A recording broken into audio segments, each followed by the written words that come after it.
Hello friends, कैसे हैं आप सब? बढ़िया। चलिए अभी हम देखने जा रहे हैं सीजी सेट 2019 का मैथ्स का क्वेश्चन पेपर का सेट ए और क्वेश्चन नंबर है 15वां।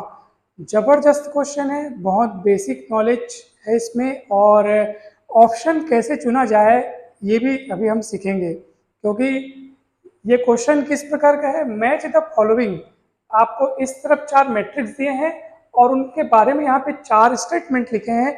आपको बताना है किस मैट्रिक्स के लिए कौन सा स्टेटमेंट सही है और उस हिसाब से फिर आपको सही मैचिंग करते हुए सही उत्तर को आपको चुनना है। जबरदस्त सवाल है, इसको पढ़ने में बहुत मजा आएगा और आपको इसमें बहुत कुछ सीखने को मिलेगा। ठीक है, तो चलिए ध्यान से देखिएगा। अब सबसे पहले तो हम देखते हैं कि मैट्रिक्स कैसे दिए हैं और उनके बारे में क्या क्या लिखा है। आइए पहले थोड़ा सा अवलोकन करते हैं। जैसे ये तो चलो चार मैट्रिक्स लिखे हैं, ठीक है। ये उनके बारे में कुछ लिखा गया, 4 इज द डिटर्मिनेंट, फिर 115 आर कैरेक्टरिस्टिक रूट्स, फिर 5 is the sum of characteristic roots, 125 are the characteristic roots, ये सब लिखा हुआ है और यहाँ पर मैट्रिक्स लिखे हैं। अब आप थोड़ा सा ये सोचिए कि कोई भी आपको मैट्रिक्स दिया है, आपको उसको बनाना कब आसान लगता है, उसके बारे में अगर कुछ बयां करना हो तो ये सरल कब होता है बताऊं? जब उसमें ना एंट्रीज बहुत कम हो, ज्यादातर एंट्रीज जीरो हो। और मेरी निगाहें जा रही है सी और डी में। देखो ना यहाँ पे कितना बढ़िया तरीके से, इधर प्रिंसिपल डायगोनल के नीचे सारे जीरो, इधर प्रिंसिपल डायगोनल के ऊपर सारे जीरो।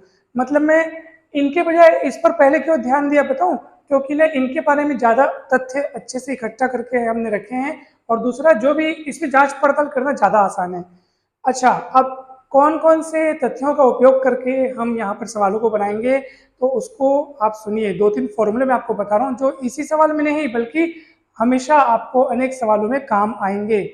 सबसे पहले तो आप ये बात याद रखिए कि कोई भी मैट्रिक्स हो, ठीक है, कोई भी मैट्रिक्स हो, उसमें सम ऑफ आइगन वैल्यूज, किसी भी मैट्रिक्स का जो सम ऑफ आइगन वैल्यूज रहता है वो आपका किसके बराबर होता है पता है? ट्रेस ऑफ मैट्रिक्स के बराबर होता है।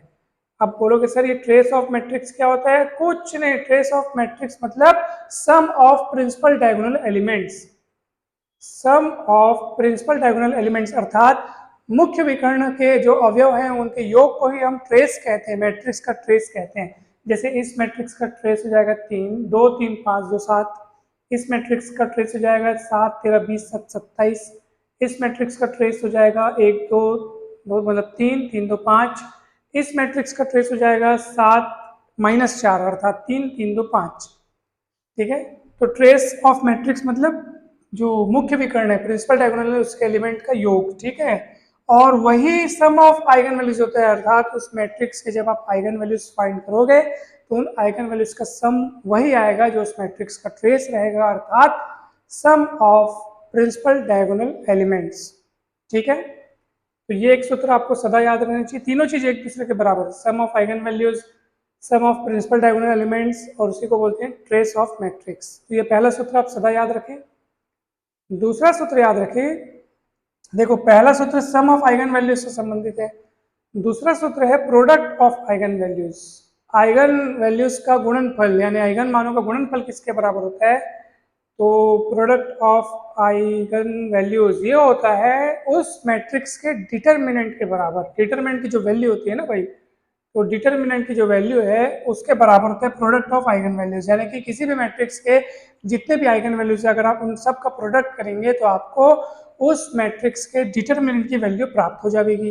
अब आप कहेंगे सर दोनों स्टेटमेंट मतलब दोनों फॉर्मूले बड़े मजेदार हैं, अब इनका यहाँ इस्तेमाल किस तरह किया जाए? तो एक और बात आप ध्यान से सुनो, एकदम गजब गजब वाली बात आपको बता रहा हूँ।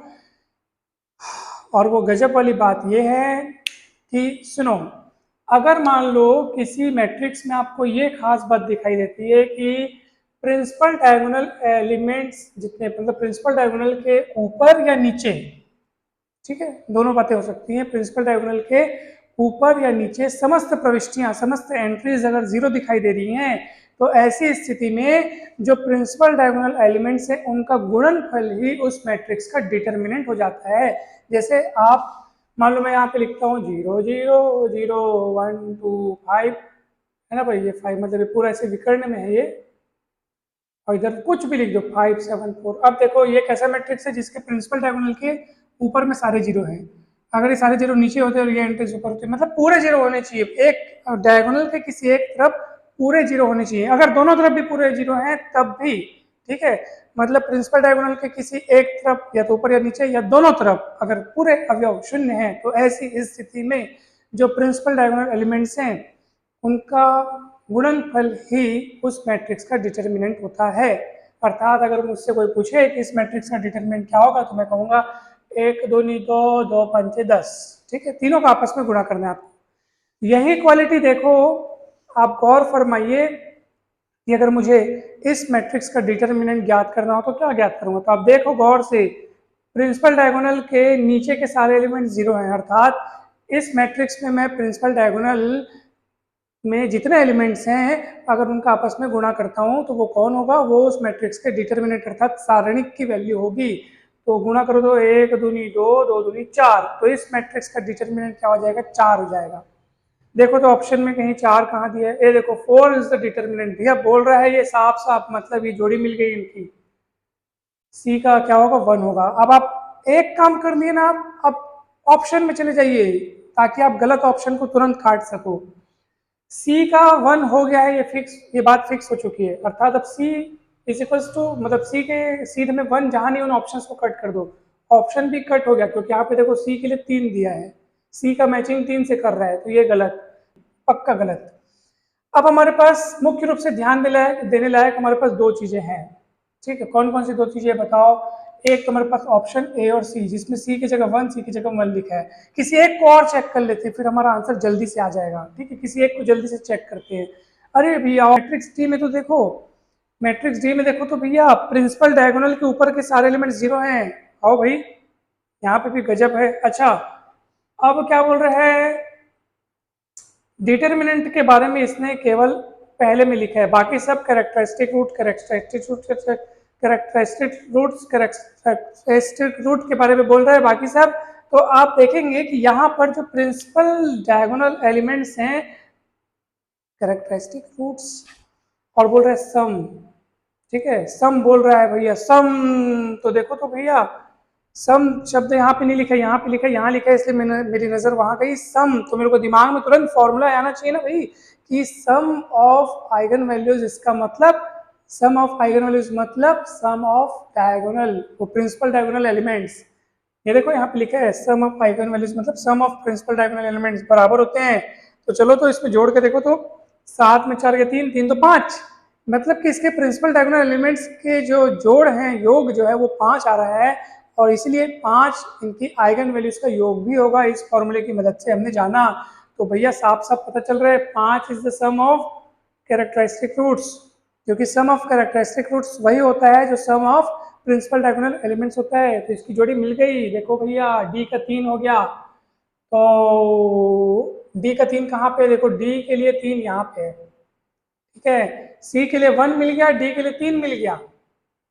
अब ए और बी के लिए यहाँ पे क्या क्या दिया, देखो ध्यान से देखना। यहाँ पे ए के लिए 2 दिया है, बी के लिए 4 दिया है। ठीक है ना भाई। हम लोग क्या बोल रहे थे, हम लोग क्या बोल रहे थे कि ऑप्शन ए में भी करेक्ट होने के चांसेस है, ऑप्शन ए में भी करेक्ट होने के चांसेस है, लेकिन ये ऑप्शन कट हो गया। पूछो क्यों, क्योंकि यहाँ पे देखो ना, यहाँ पे बी के लिए क्या दिए 3, जबकि 3 जो है वो डी के साथ जोड़ी बना चुके हैं, 3 डी के साथ जोड़ी बन चुकी है, तो बी के लिए 3 फिर कैसे होगा, 3 तो डी के लिए फिक्स हो गया ना। हम लोग अभी देखे ना, डी के लिए तीसरा सही है, तो फिर बी के लिए तीसरा नहीं होगा। इसलिए ऑप्शन ए भी आपका यहाँ पे गलत हो गया। ऑप्शन बी तो पहले ही गलत हो गया था, और ऑप्शन सी जो है उसमें जोड़ी बकायदा मिल रही है। अब चाहो तो आप एक और चेक कर सकते हो, ए और बी के लिए दोनों में से कोई एक चेक कर सकते हो आप। ए के लिए अब देखो ना, ये ए का दूसरा और बी का चौथा। ठीक है, तो इसको भी आपको चेक करना पड़ेगा बाबा। ठीक है, इसको चेक करना पड़ेगा, बताऊं क्यों। देखो मैं आपको पहले बोला था ना कि नन ऑफ दिस भी हो सकता है, वो इसलिए मैं आपको बोला था कि मान लो अगर थोड़ी देर के लिए कि ए का सच में 2 है और बी का सच में 4 है, तब तो ऑप्शन सी करेक्ट है, क्योंकि बाकी दोनों तो हम लोग मैच कर लिए। लेकिन अगर मान लो, मैंने वैसे ही लिखा है ना, अगर मान लो ए का 4 है और बी का 2 है, तब तो ऑप्शन सी भी करेक्ट हो जाएगा, क्योंकि जोड़ी मिल रही तो सबकी मिलनी चाहिए, है ना भाई। 2 लोग की जोड़ी मिल रही है, 2 लोग की नहीं मिल रही है तो गड़बड़ हो जाएगा। तो ए का अगर 4 हुआ और बी का अगर 2 हुआ, ठीक है, क्योंकि हमारे पास 2 मैट्रिक्स बचे हैं और ऑप्शन भी यहाँ पे 2 बचे हैं। अगर ये इधर लिखा हो या वो इधर लिखा हो तो ऑप्शन सी सही भी हो सकता है, गलत भी हो सकता है। अगर ऑप्शन सी भी मैच नहीं हुआ तो फिर नन ऑफ दिस आंसर होगा। इसलिए नन ऑफ दिस जो है उसकी पॉसिबिलिटीज अभी तक बनी हुई है। तो आपको कोई एक और चेक करना पड़ेगा सर, कोई एक और चेक करना पड़ेगा आपको। अब वो कैसे करोगे? तो उसके लिए क्या बोल रहा है, क्या क्या दिया देखो, 1 1 5 और 1 1 25।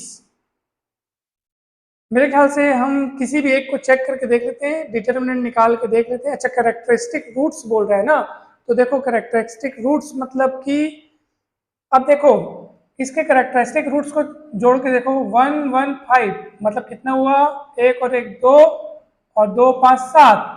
और हम जानते हैं कि कैरेक्टरिस्टिक रूट्स का जो सम है ना भाई, कैरेक्टरिस्टिक रूट्स यानी आइगन वैल्यूज ना भाई, वही होता है कैरेक्टरिस्टिक रूट्स मतलब आइगन वैल्यूज का सम जो है वो सम ऑफ प्रिंसिपल डायगोनल एलिमेंट्स के बराबर होना चाहिए। तो दोनों को जोड़ने से कितना आ रहा है, 1 1 2 5 7। कहाँ आ रहा है 7, ये देखो 3 2 5 2 7। क्या यहाँ आ रहा है क्या 7? देखो तो नहीं आ रहा है, यहाँ आ गए, मतलब ए के साथ 2 की जोड़ी बन गई। फिर से कह रहा हूं मैं, कैरेक्टरिस्टिक रूट्स मतलब वही आइगन वैल्यूज हुआ और सम ऑफ आइगन वैल्यूज मतलब सम ऑफ आइगन वैल्यूज मतलब sum of principal diagonal elements. तो आइगन वैल्यूज का आपने सम करके देखा, इसमें 7 मिल रहा है और वही 7 यहाँ पे मैच हो रहा है, तो ए के लिए दूसरा हो जाएगा। और अब सीधी सी बात है, अब बचा इकलौता, तो भैया कौन बच गया था, बी के लिए चौथा। ठीक है, और वैसे भी आप इसके साथ भी मैच करके देख सकते हो, 25 तो 27 27 इसके कैरेक्टरिस्टिक रूट्स का सम है। यहाँ से भी देख लो 13 7 20 7 27, ये इसके साथ फिट हो गया। तो सीधी सी बात है, आपका ऑप्शन सी करेक्ट है। ठीक है, ऑप्शन सी इज करेक्ट। तो मैं वही कह रहा हूँ आपको, कम से कम सबसे पहले हमने सी के लिए फिक्स किया, फिर डी के लिए किया, ए और बी के लिए जब तक फिक्स किसी एक का नहीं हो रहा था तब तक दूसरे का भी नहीं हो रहा था। तो आप सी में तुरंत टिक न लगाएं, क्योंकि लास्ट तक पॉसिबिलिटीज है नन ऑफ दिस की। यही दोनों अगर लो ना, हम लोग ए का 2 में देखें, अगर मान लो ये 4 लिखा रहता और ये 2 लिखा रहता, तो क्या अब आप सी को टिक कर पाते? नहीं कर पाते, तो नन ऑफ दिस आ जाता आंसर हमारा। ठीक है, इसलिए आपको भली बात ही लास्ट तक पूरा कंफर्म होना है कि आप सही हैं कि नहीं है। अब फिर ऑप्शन सी इज करेक्ट, और ये काम वहां पे आप फटाफट करना है। ये 2 आपके पास शस्त्र है इन सवालों, ऐसे सवालों को बनाने के लिए ये 2 शस्त्र हैं, इनको याद रखें आप। ठीक है, तो हम आशा करते हैं कि ये वीडियो आपको बहुत अच्छा लगा होगा, पूरा कंसेप्ट अच्छे से समझ में आया होगा। वीडियो अच्छा लगा हो तो जरूर लाइक करें, चैनल को सब्सक्राइब कर वीडियो को शेयर करें।